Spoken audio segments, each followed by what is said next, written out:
entrepreneurs and professionals of Tampa Bay. Welcome to your hour for getting the information, the tools, and the connections for elevating your business. Welcome to Getting the Edge with Kelly Wilson. And here's your host, Kelly Wilson. Welcome to Getting the Edge. I'm your host, Kelly Wilson. Thank you so much for being with us today. Getting the Edge is a product of Edge Business Magazine. For more information, you can check us out at edgebusinessmagazine.com. We have Edge Business Magazine. Ultimately, we are a community. We are Edge Media. We are Edge Creative and Getting the Edge and being here with you today. So we're here with you every week. It's a great opportunity to talk to business owners in the community and community leaders. And it's great. We want to share their products and services, but our niche is really sharing stories, and that's why we're here today. So again, for more information, you can check us out on the website. Please subscribe to our weekly newsletters, and you can receive those every Thursday or Friday in your inbox. We are so excited. We're working on the next issue of Edge Business Magazine, which will come out in January. This is a nonprofit focused issue. We've got 10 amazing nonprofit leaders in the community, the organizations, information and history on the organizations, and how they uniquely impact our business community and local economy.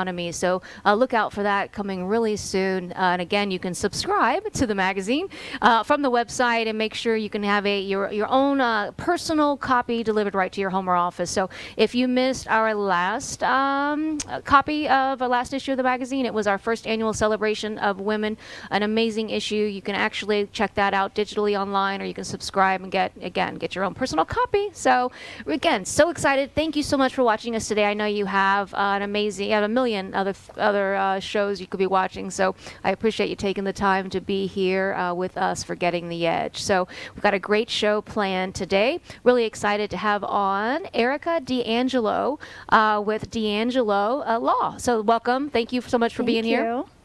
You know, I totally forgot, though, before we go into our law topics and finding out Erica's story, definitely want to thank our sponsors. Thank you so much for being with us and helping sponsor the show. I definitely want to do a shout out to Pilot Bank. Thank you so much for being a part of the show, as well as WeBeam TV and Tampa Bay Multimedia. If you're looking for a visual podcast like Getting the Edge, if you're looking for your own show, definitely check them out at WeBeamTV.com. John Gaston, the video guru there, is just absolutely amazing. So highly recommend him and his crew. And we are filming at our new spot, Flavor of Tampa Bay. So if you're in the area looking for an event venue, you can definitely check them out. Again, Flavor of Tampa Bay, located on Gandy and West Shore, just actually out in West Shore, just north of Gandy. So, okay. With that being said, I want to get back to it. So again, thank you so much. I'm so excited to have Erica on.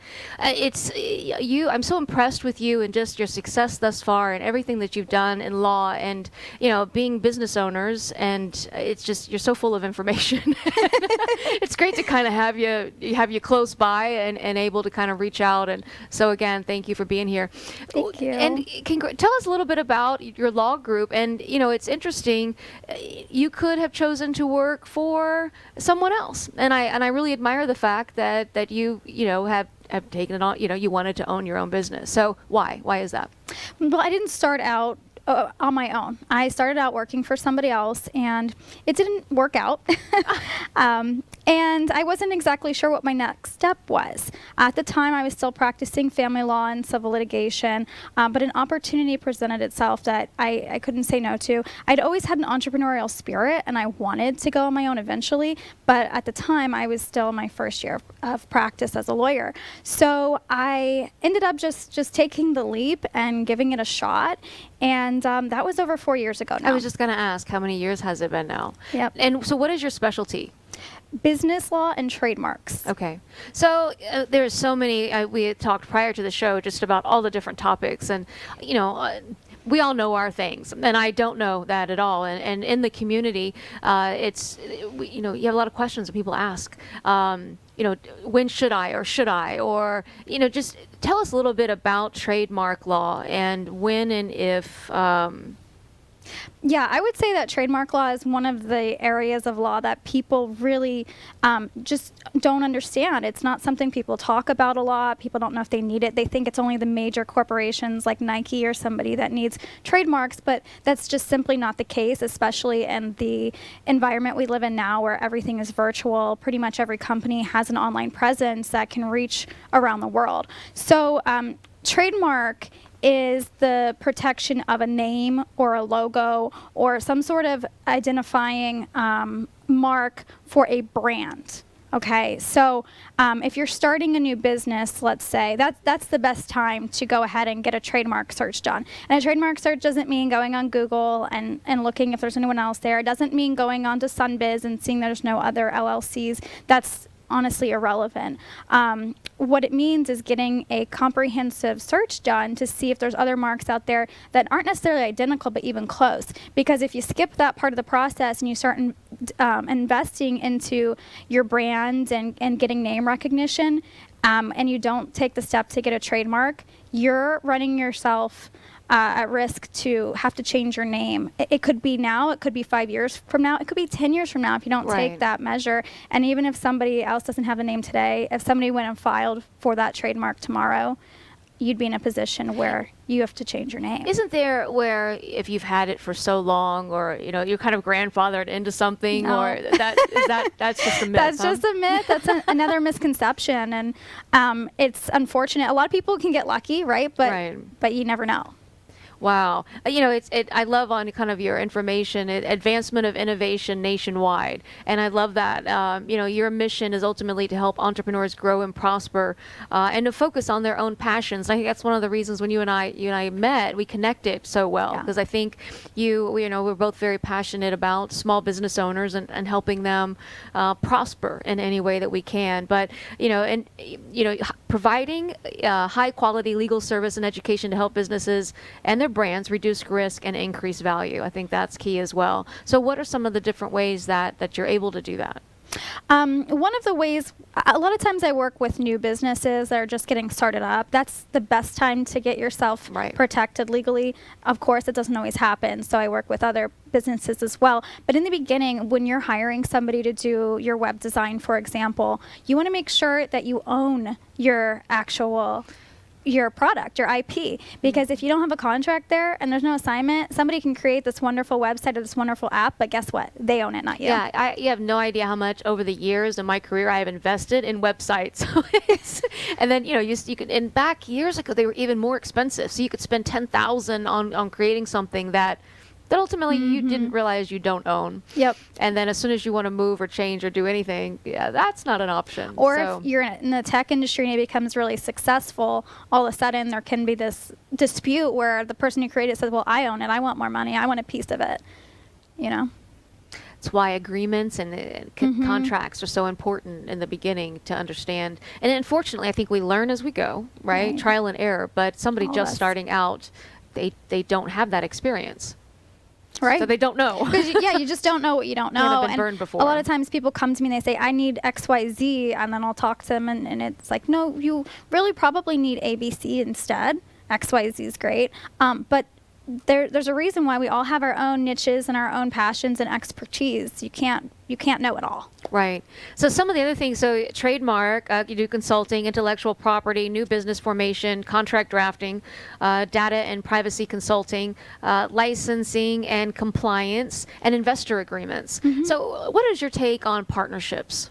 Oh my gosh.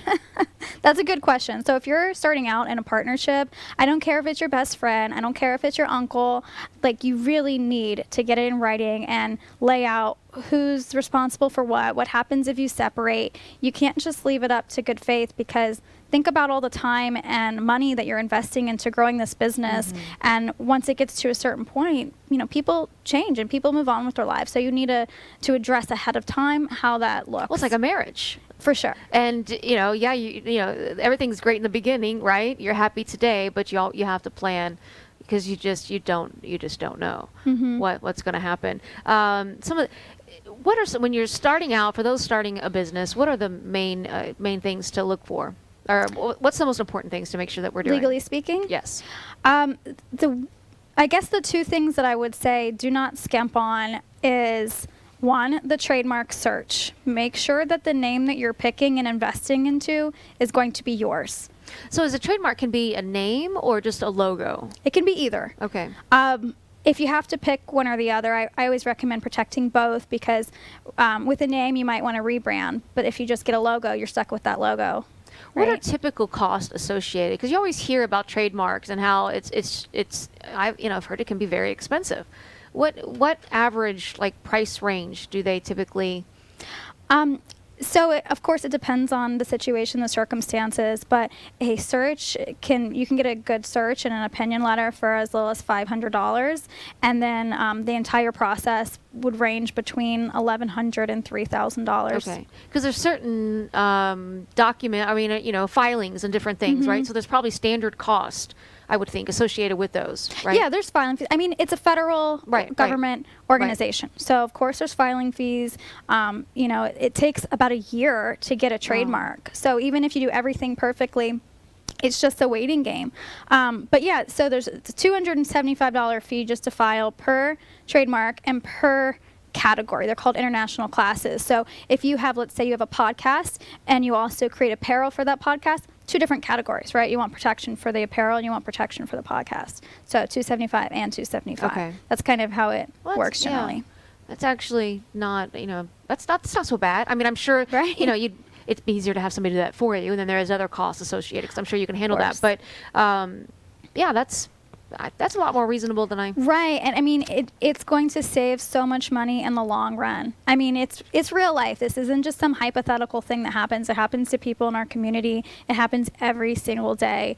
Where and sometimes, actually, I had a consultation earlier today where a particular person accidentally let their trademark lapse. They got the trademark, they've had it for 6 years, and they forgot to file a renewal. Well, in the meantime, somebody else started using the name and filed for it, and now they're getting refused for their own trademark that they've had for over 6 years. That's not a good thing. That's bad. Yeah. So what I'm saying is that it's real, and that's one of the most important pieces when starting a business to think about. That's also, too, I guess, an advantage, a benefit of having an expert that's kind of monitoring some of these things for you, because we are all so busy, running our business that it's some things, they fall through the cracks, I guess, different. I mean, as a business owner, I know we try to handle as much as we can, Right. but realistically, we can't, and we can't know it all, and we can't manage all of it. Right. Yeah, no. We all have our limits. Yeah. What we can do effectively, right? So what are some of the ways, the different, when talking about forming a business, right? You have LLCs and you have corporations. What are some suggestions, or what do you think is the best? I'll give you a simple answer for that, because that can get really complex, and of course there's a million variables. But for most businesses that are starting out, they probably just need an LLC. Mm-hmm. If it's a business with the end goal of selling the business or getting a ton of investors, they might want to think about a corporation, because you just have more flexibility in the way that you can structure a company that way. Okay. What, and I guess too, it probably would depend on tax and how you want to be taxed, and which taxes you want to avoid paying, or I don't know. There's a lot more to that, I guess, too. Than for sure. And it's actually a good question for CPAs, mm-hmm. because you have the legal aspect, and there's benefits of each type from a legal perspective, but then the tax perspective is different. So you can have an LLC that's taxed as a C Corp, or you can have it as an S Corp. Right. Or same for a corporation. It's a taxation that's different. So you can pick an LLC or a corporation, but then on top of it, then you need to go pick your taxation. Yeah. Again, so much to know and do. So talking about trademarks, right? So what is the difference between a copyright and a trademark? That's a great question.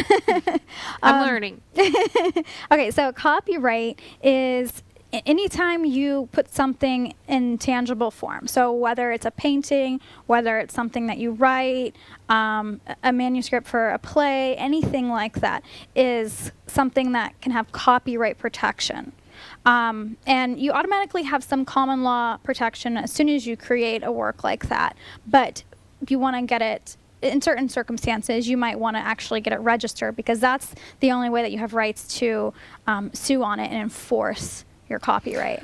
So from an article perspective, or a book that you publish, so it's more writings than it is logo or... Right. So it's not logo or name, with one exception. Gotcha, So okay. you can have a logo that is copyright because somebody created it's unique, but that's not associated with your brand. That's the difference with trademark. The trademark signifies your brand, Okay. or the copyright is a work that belongs to you. Okay, so it applies to the work Right. associated with the brand. Something like that. Kind of. Okay. Yeah. So you want to think trademark, brand, Okay. copyright, Work. Yeah. Okay, that makes sense. So we talked about some of the misconceptions with trademarks, and that being maybe one where you could be grandfathered in. Are there other misconceptions that, Yeah. I would say or myths that, for sure, there's a lot. I would say one would be that they think just because the name isn't taken that it's up for grabs. So here's one example that I like to use. If you went on to the trademark website and you search for Starbucks, you're going to see a ton of Starbucks trademarks. But if you typed in Starbucks with 2 S's at the end, nothing is going to come up.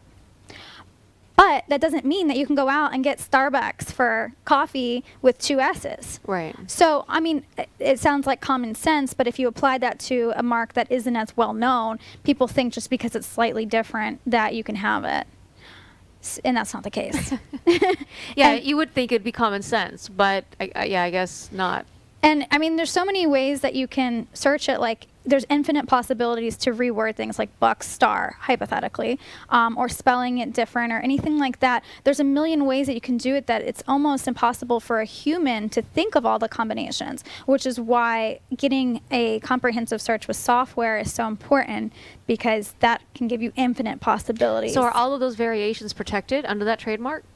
To an extent, right? So, I mean, it comes down to the overall impression of the mark versus another mark, right? Are they likely to be confused with one another? Or is somebody likely to think that there's an association or a connection between those two marks?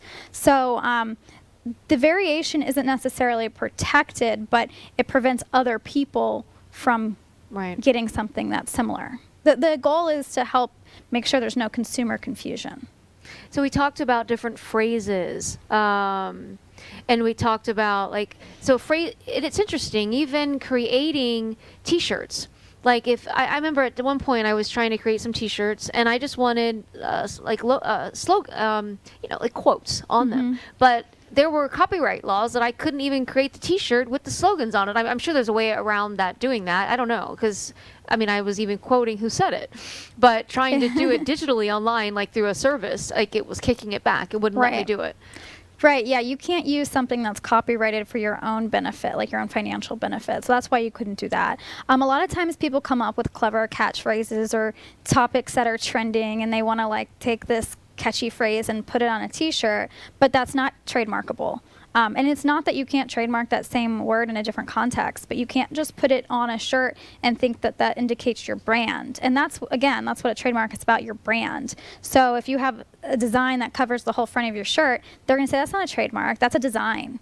And what a trademark is would more likely to be on a tag, like whatever brand you have has a little tag, or maybe it Right. has a little logo, like Ralph Lauren has a little pony that indicates it. But if you have something big, that's not a trademark, that's a design. Okay. And I totally get that. Yeah. No, I really don't, but I'm kidding. No, well, I kind of get it. It's, okay. Well, we'll go with that. I get it. I mean, but it's, I don't know. It was like, even though I wanted to put the slogan or the quote on the shirt, I was going to say who said it. I wasn't going to say it, but anyway, I guess if you went to a person, you could have it done because they understand what you're doing. You can go get permission from who said that quote, Okay. maybe.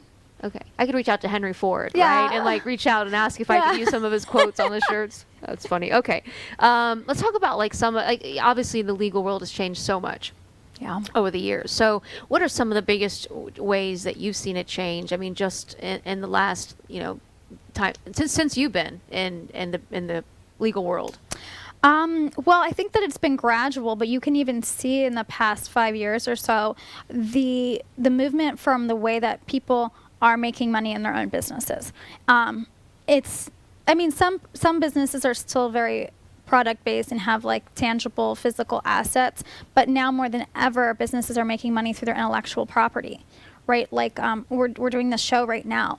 You know, somebody is making money by the information that's going out, and then it's even as simple as like lists of contacts and everything that you have. That's all intellectual property that is creating value for a company, where it used to be, you had computers and desks and the property, the physical property. Now you don't even necessarily need real estate to run a business. Right. So the value of companies are changing in that sense. Yeah, you don't. Yeah, you're so right. Like so much is virtual anymore, or you just don't. But obviously, needing the legal assistance has not helped. I mean, that is still, we definitely still need. So let's talk about LegalZoom and just some of like the other legal services that are out there. So what is that exactly? Well, Is it documents, I know, right? Yeah, so LegalZoom, you can order documents on there, but really it's just a computer-generated service. So you fill out forms, and they use these forms to either populate documents or file. But it's really frustrating because, especially with trademarks, I get calls every week from people who use LegalZoom, and they would have been better off just trying to file the trademark on their own because they paid for a service to fill out a form. But filing a trademark is filling out a form, right? I mean, there's strategy to it, but it's still a form. So that's what LegalZoom is. It's funny, I actually posted about this about a month or so ago. LegalZoom says on their own website that, they're not an attorney service, that it's just a form. Okay. Wow. No, and I have referenced and looked up different documents that I might need, tax documents or whatever, because you can always go and find quickly, kind of just to reference what you need. But I wonder, there, even over the years, I remember quite a few years ago, there were like legal monthly membership like services out there where, you paid a certain amount and, you could have, I don't even know if they're still even around. I'm sure there's so many different. I'm sure. Right. I know there's one that's kind of like a multi-level marketing program, and I think they offer actual attorney services. I'm not too familiar with it, so I can't speak one way or another. But I will say in general about hiring an attorney is you'd want to hire somebody who focuses on that area. I mean, as an attorney, people come to me all the time with like criminal law questions and things that are totally outside my wheelhouse. I don't know the answer. I could pretend to know the answer, but that wouldn't be helpful. Or I could go look up the answer, but I'm definitely not the expert or the best person to handle it. Right. So I think that applies when you're looking for and any kind of there's so attorney. many different types of law and so many different specialties and different focuses, if that's the right word. Right. So what drew you to business law and helping? And I know we've talked some, and you're very passionate. So when you go and you're going to get your law degree, how do you decide what path you want to take? Well, you actually don't have to decide. And when you take the bar, you have to know it all, right? You have to pass all the subjects. And I actually went to law school thinking that I wanted to be in court and I wanted to litigate. And in law school, I thought I wanted to be a family lawyer, which is why I started out that way. But it just wasn't exactly what I expected. And just naturally, my feeling about entrepreneurship and supporting small businesses, I just kind of naturally transitioned that way. When I was still litigating, I was representing small business and medium-sized businesses in litigation. But, it was like, wow, so much of this could have been prevented if you just had the right contracts and the right measures in place from the beginning. And I moved to Tampa around the same time, about 4 years ago, and there's just such a wonderful support local business kind of feel here. And I didn't know that was a thing for other people. It's something that I always felt, but I didn't know that. It's amazing when you find that connection. It really is. And I went through the same thing, which is why Edge is Edge. 6 years ago, I was looking for that outlet, that community, that unity, that unit, and I couldn't find it, so I created my own community.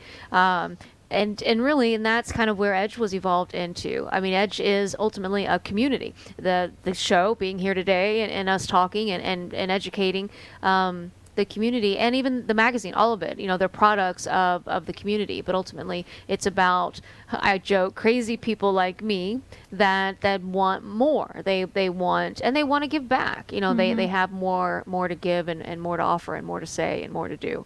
And they want to be innovative, kind of like what you were talking about. So, but and it's amazing to watch the Tampa community over the last 6 years as we've been growing, and then as the community has been evolving as well. It's just amazing, all of the support, and we're very thankful for all the community support, for sure. So I can say, even in the past 4 years that I've lived in Tampa, I mean, I grew up in the Tampa Bay area, but since I've lived in Tampa, it's exponential growth, even from 4 years ago. Yeah. And we have incubators and accelerators and so many people, even politically, just backing this movement for innovation. It is an exciting time to be in the Tampa community, for sure. And, growing up in the era that I did, entrepreneurship was not celebrated, which is another reason that it was so important for me to provide these opportunities and just the unity and the collaboration. But, I want people to dream.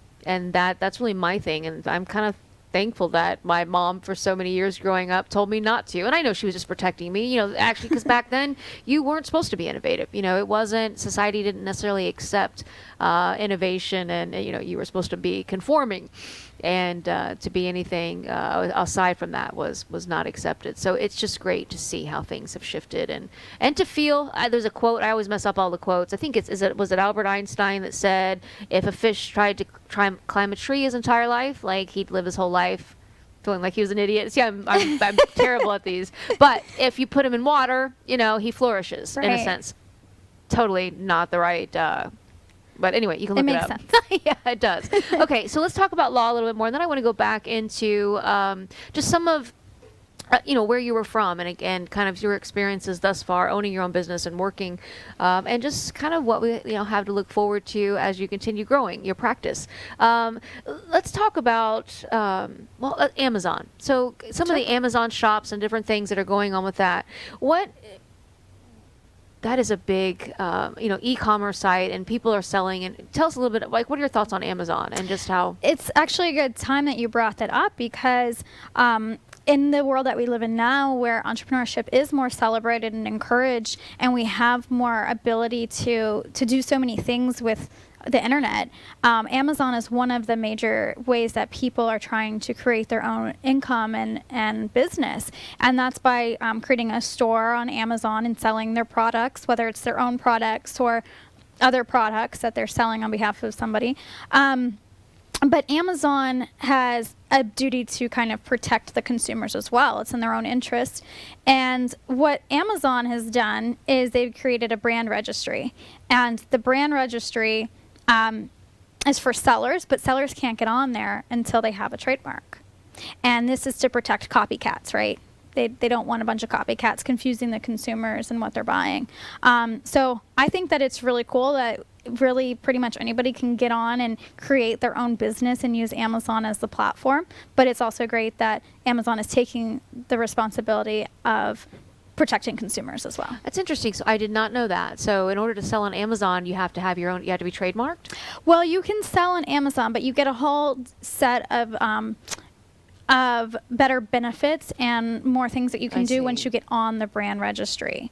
And I don't have an Amazon store myself, so I'm not familiar with all of the benefits, but this is one of the one of the calls I get quite often is, I need a trademark, I need to get on Amazon's brand registry. And it's specific too. It's you need to have your name trademarked. You can they don't just allow you to have a logo and get on there either. Oh, interesting. So we talked a little bit, let's talk about white labeling a little bit. What are your thoughts on that? Or what are some concerns that you've seen with that? So I think one of the reasons that Amazon probably initiated this is because of white labeling and protecting the brand. So white labeling, for those who aren't familiar, is essentially you can buy products with no label on them from different distributors and manufacturers, and you can put your own label on it and make it your own product. People do that a lot for different, all kinds of different products. Supplements is a big one. So they like this particular formula, but there's 5 different companies selling the same formula with their own brand. And the only way to differentiate yourself is by growing your brand, right? So that's one of the ways that people do it. And another reason why getting your brand protection is so important, right? That's the only thing. That's the only thing you have. You don't own this formula. You don't own this supplement. You only own the brand that you're attaching to it. Well, when you put it that way specifically, right, because you don't even have your own product. Right.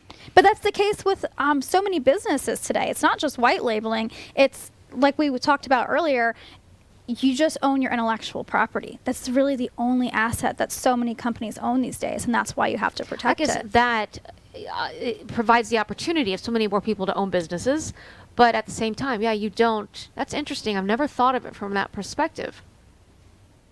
Yeah. Well, that's something that, well, unless you kind of went out and created your own products, right? And you could create scientists, or not create, or hire, to create some type of formula that then you could create your own. But yeah, that's for sure. But then guess what? How do you protect it? You protect it through intellectual property rights as well. So even though you could own the formula, that's an intellectual property. So let's talk about that. I mean, I guess, it's to whoever created that vitamin or supplement, right? It's to their advantage. And just using that as an example, it's to their advantage, I guess, to have even more people selling. And it's a business choice. Isn't that almost deceiving? Like, because you've got this product, right? That's the same product. So you might have 20 variations, but it could be just because of the brand. It's just, I don't know. There's that just seems deceptive. Well, I mean, if you go to the grocery store, there's a lot of labels from the grocery store's own brand that are literally the same products as other brands that are more expensive. That's true. I guess even you go to Walgreens and you can look, I always look at, you look at Advil, and then you see Walgreens brand, they're exact ingredients. It's just a different branding. Okay, I see that perspective as well. So that kind of makes some sense. Interesting. I guess something to think about. We kind of joked earlier when we were talking about trademark bullies. Oh, yeah. Let's talk a little bit about that. Or what have you seen that how people are being bullied through trademarks? Is that just where they're fighting and forcing them to? Kind of. So there's a fine line, because as a trademark owner, you want to protect your brand. You want to make sure that other people aren't using it. Just because you have a trademark, that's not physically stopping another company from going out and using it. So you want to be conscious of that and send out your cease and desist or contact them and ask them to stop. But there are companies who go overboard, and they'll reach really far, and they'll say, this is too similar to ours. And instead of just politely asking them to stop, or even a cease and desist and letting them have a chance to make good, some of the companies demand damages, and they basically put small startup businesses out of business just because they have more money and attorneys. They have the ability to do that. So interesting. But if that small business had their own trademark, they wouldn't have that ability. I guess that's true. If they'd have done the research ahead of time, which is kind of going back to why you're doing what you're doing, was to be able to maybe save going through the litigation aspect of it, and being able to that's what it's all about. Be proactive, right? So digital or like social media and digital media, like how? Let's talk about that. Like, what are some implications there? Or you have all these different influencers and all these different people. I guess that's all a form of branding, right? It's all brands. But how is that? Is that important these days with? There's a ton of accidental infringement going on, both copyright and trademark. And I would say most of the time it's unintentional. I mean, think about how many people are starting up businesses and just creating brands online, even if they haven't formally created a new company, that might just have the same exact idea for a name of a company.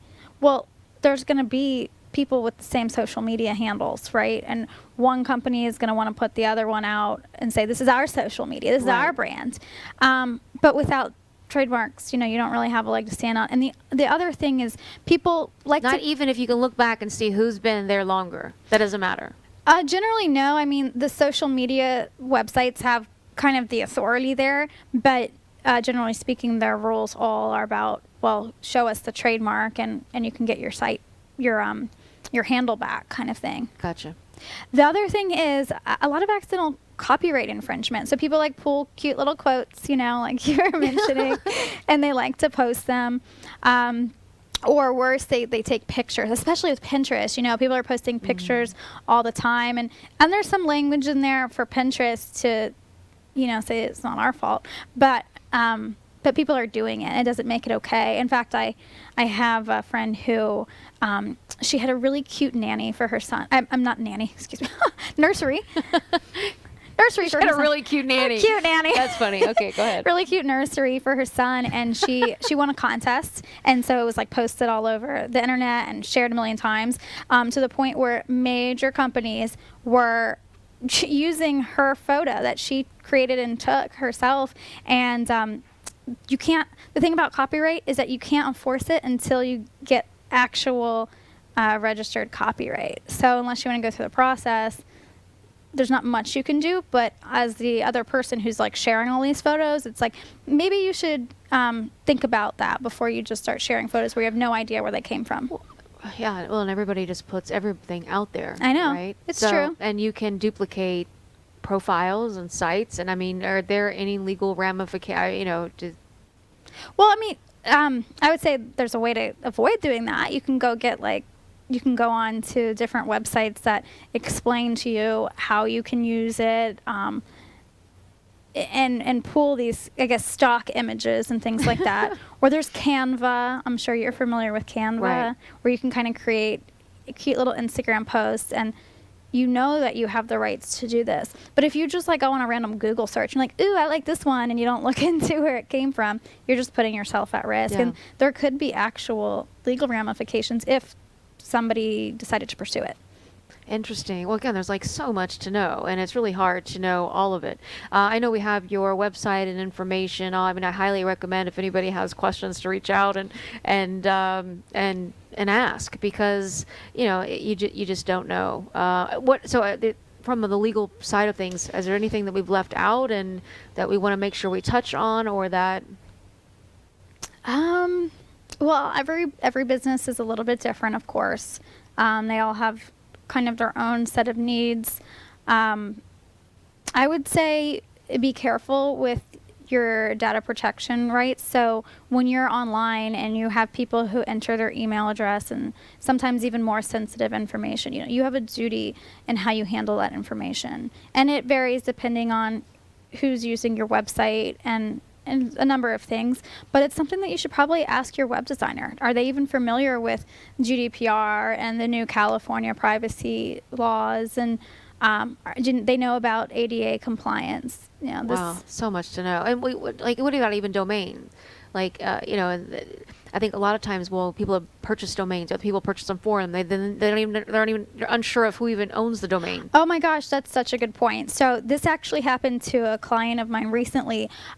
He went ahead and I started the trademark process, and the trademarks are public record. So when somebody applies for a trademark, people can see that. So what cyber squatters do is they watch these lists. Cyber squatters. Yes. Okay. So they take a look at the things that are getting filed, and they scoop up domain names related to those marks, and then they try to sell it back to you for thousands of dollars. So what I always say is get your domain name first before you file your LLC or whatever it is that you're going to file. Before you do your trademark, get your domain name.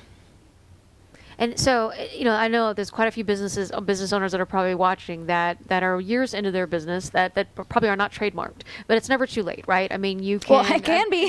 Well, I mean, right, if it can be. But, I mean, today, maybe just at least start the process or start the search or just if you're years in, it's like not really being proactive, but in a sense. Mm-hmm. But, I mean, you can at least start that process, and then... For sure. It's better late than never. So if you come to me and we get a search done and we find out that there is somebody else who, in fact, when registered that name, well, now you have things to think about. What's bringing your revenue into your company? Is it your brand recognition? what's the risk? What is the cost of rebranding? And that's different for everybody. If you have a physical brick and mortar store with signage, oh my gosh, that could be incredibly expensive. Well, I was going to say, the cost, I was going to ask, what is the cost of rebranding? But it'd be different for everybody depending on what they would have to change and rebrand. I had a good friend of mine, he launched businesses years ago, and he knew that he was a very similar name to something else, but it was a big company, and he thought, I'm not going to worry about it. If I ever get big enough to that I matter to them, then that'd be something to celebrate. And it actually happened. I mean, eventually they did come after him and said, you're, whatever, I guess, infringement rights, or, we have trademark. And so he is going through some legal ramifications now. But I said, well, you said it'd be an honor, right? If they came after you and were threatened by you in any way. And I don't really mean it means if they're threatened, they'd probably most definitely not. But it's still the fact that, they're on the radar. Right. Yeah. Mm-hmm. Interesting. So where are you originally from? We talked, you said you moved back to Tampa. So you were from here originally? Sarasota. Okay. So the Tampa Bay area. Yeah, I grew up in Sarasota. Kind of hopped around the state a little bit for college, law school. Lived in Fort Myers for a little bit too. And I came back to Tampa. I really like that it's still a big city, but it still has the kindness and the smaller town benefits. So I don't plan on going anywhere. Good to know. You mentioned, so you've been back in the Tampa area 4 years. Mm-hmm. Now, did you work for another firm when you first moved back, or did you?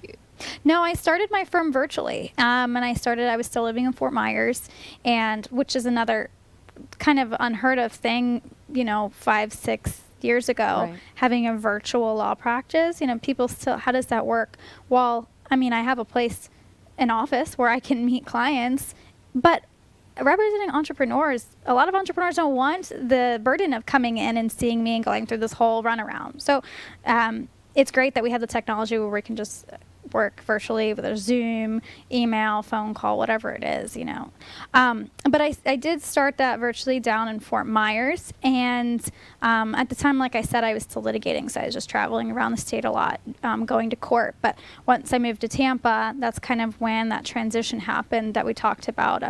Really seeing the entrepreneurial ecosystem here in Tampa and the support for local businesses. That's kind of when I made that transition.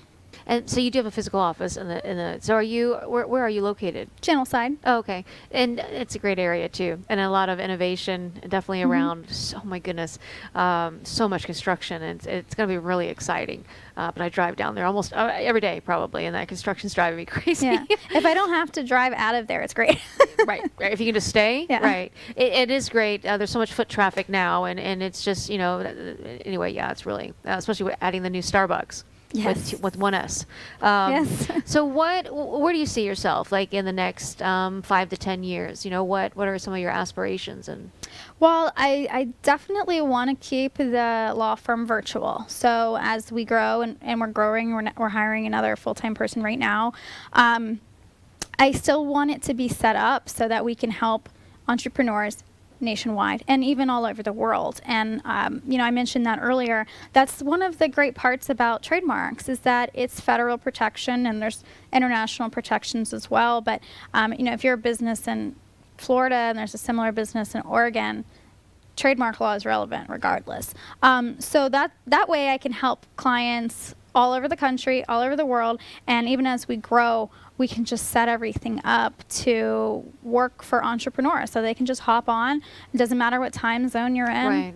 Right. It's really great. So my goal is to keep expanding that and to keep finding ways to help entrepreneurs. I know last time we spoke, we talked so much about mindset and different things that are relevant to entrepreneurs. And, I've had speaking engagements where I talk to entrepreneurs about this because, yes, I can help them with legal. That's my skill set. That's what I went to school for. It's what I've been doing for a long time. But I am also an entrepreneur myself.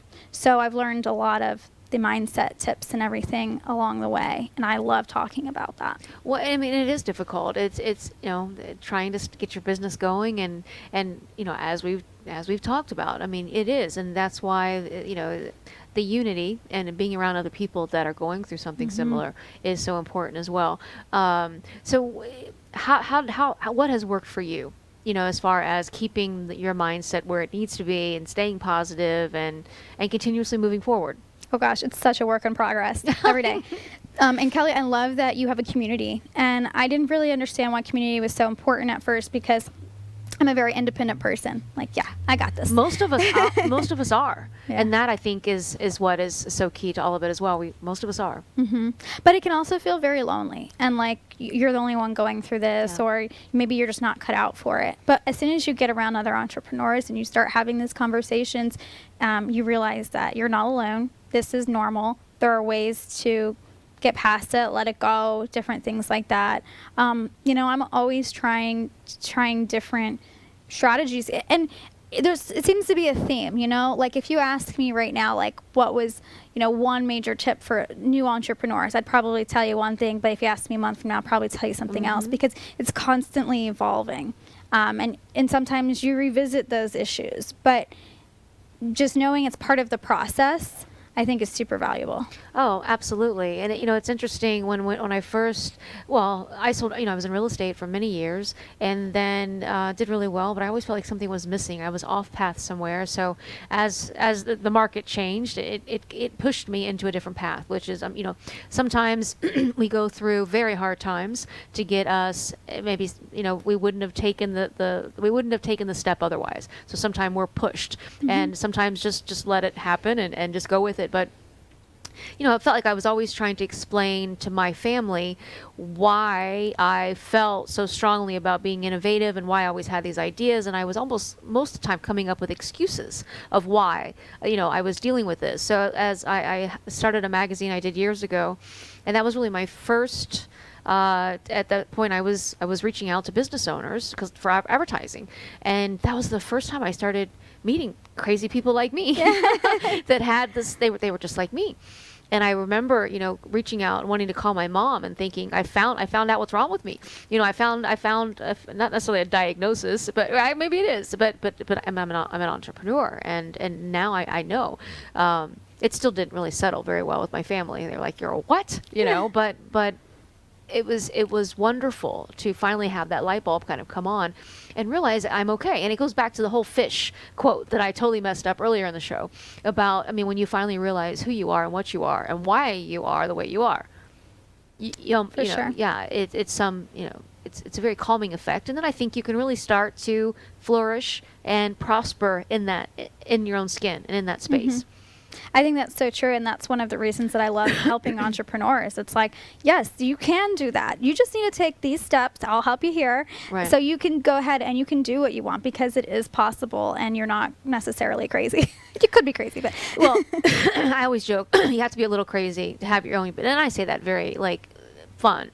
You have to be a little crazy. What's normal, right? Some people will say, oh, well, something normal. I'm like, well, who's to say what's normal and what isn't? Because I could be normal, you could be the crazy one, so, who's to say really, but I think it's crazier to stay in a job that you hate and are miserable just because you're afraid to branch out from there, or you don't know how, or you don't have the resources. The resources are here. Yeah, and that's actually I was just talking to someone about that yesterday, and some things that we look forward to of what's to come with Edge and into 2020 and beyond. As we've been building this platform, there's some other resources that we're working on providing. I want to know that someday, if a single mother came up to me and asked, should I, or with limited resources, should I go after my own business? Should I? And I want to confidently be able to say yes. But I still think there's quite a bit more that I need to do in order to make that happen. But because it is difficult, and there's and what I want to kind of touch on while we had a few minutes left is just fear of failure. And so many times, and it's funny that as I have progressed in age and in the career, it's funny, years ago I would always say failure's not an option. Failure's not an option. You go. And it's funny that and I am blessed and honored to have the opportunity to meet and interview so many amazing people. And I am just, in fact, this week, as we're working on the next issue of Edge Business Magazine, I have just sat down with these extraordinary leaders. But they all kind of talk about this epiphany when they realized that failure is not necessarily a bad thing when we look at failure as not being an option, but we learn. Okay, I was going to say there's a quote, but there's a hockey guy that said, "I learned more from the shots that didn't work than the shots that actually that made it in the goal." So I don't know who said that, but it's true. And I think as we get older and we can kind of reflect back, and it's not necessarily where you're failing, but maybe it's okay. I'm gonna say it again. Even Thomas Edison, where I found 10,000 ways it won't work, but then you find the way it does. So just because maybe one method isn't working, you can find other ways to make it work. So it's not that your whole idea isn't going to work, right. Just the way you're originally looking at it doesn't. So what are some tips that you've been able to overcome? What's kind of worked for you to not be afraid? Right. Yeah, right. Of course, I'm afraid. I took the leap, right? And I think that's the hardest part, is taking the leap. Right. And once you're in it, you just got to keep trying, like the 1,000 ways that you said. But step one is like taking the leap. And I feel like I was in a position where, kind of like you, where I kind of got pushed into taking the leap just because of my circumstances, which is awesome. But you don't have to wait to be pushed. Right. You can make that leap. Yeah, some people need the push, and I get it. We all kind of go through different periods in our life where, where we get the push, and some still push back, and they just won't do it. And that's kind of what I hope Edge is, can be for others as well, is listening to our stories and thinking, those crazy women can do it, so can I. Well, you can listen to people all day and you can be like, yeah, I get that, I relate, but then you don't know these people and you're like, oh no, these are just these shiny objects, they're so wonderful. So I actually just finished up a 6-month mastermind program with other attorneys, other female attorneys, and it was amazing because, again, I felt less crazy. I felt more empowered to do things because they're all sitting there saying, yeah, you should do that. No, don't have that fear. Or not that it's going to go away, but, it was very encouraging because you have another set of eyes for other people who are in a similar situation, and it's there to just, even on just bad days, oh my gosh, I'm going through this stuff, guys. Well, they're there for support. And so I think having a group of people like that, whether it's formal or informal, is just so valuable. It's changed the trajectory of the firm in a positive way.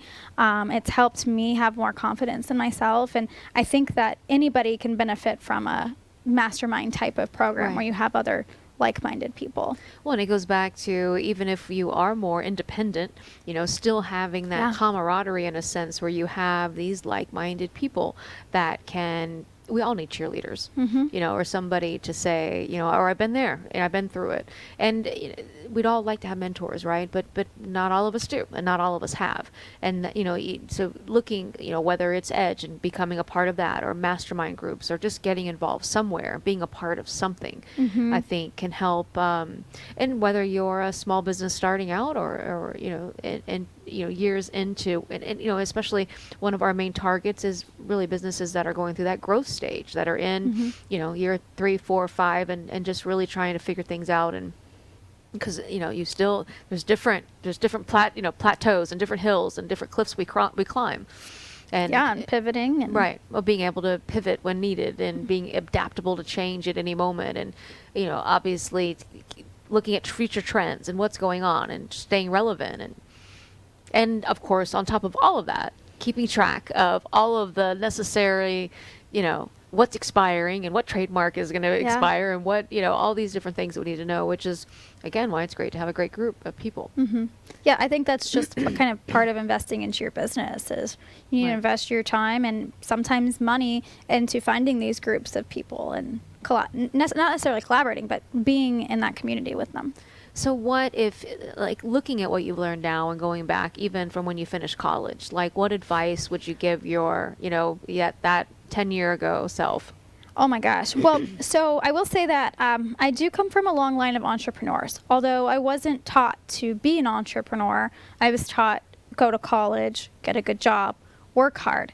I wish that I knew sooner that entrepreneurship is an option in so many ways. Entrepreneurship isn't just like having a skill set and then turning that into a business like I did, which I like and I'm happy, but I see so many other entrepreneurs who they went to school for one thing, or they didn't go to school at all, and now they're doing this other really cool thing because that's what they enjoy. And I wish I could tell people around the college age, or even, late high school, if they're thinking about what they want to do with their lives, there's options. It's not black and white. Everybody's path doesn't look the same. You're not crazy. That doesn't mean that you're being irresponsible or being lazy.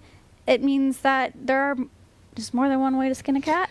Well, and I think we all want to have everything figured out, right? We want to have everything planned out, but you can have as many plans as you want, and that life is going to happen as it happens. And I always say, especially to young people, is just take a step.